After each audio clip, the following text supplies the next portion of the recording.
Welcome to the Slop Temple. We pray this video helps. You start by confirming the activation lock status and collecting what you need. First, try to view the device serial or IMEI in Settings or on the device packaging.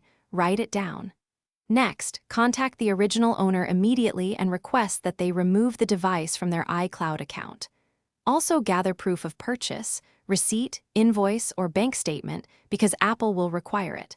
Once done, you'll be ready to open a support case or visit an Apple store with proper documentation. Now open an official support case with Apple. Do not attempt third-party bypass tools. Use Apple Support Chat or schedule a call and reference Find My iPhone if needed. Provide the device serial /IMEI and upload your proof of purchase along with a government-issued ID to verify ownership. Make sure to get a case or reference number and ask how long verification will take. This step is the core of a legitimate unlock request. Apple must validate ownership before Finish the process by visiting an Apple Store or authorized service provider with your case number and documentation. Hand the iPad, original receipt, and matching government ID to the technician so they can verify ownership and, if approved, remove the activation lock.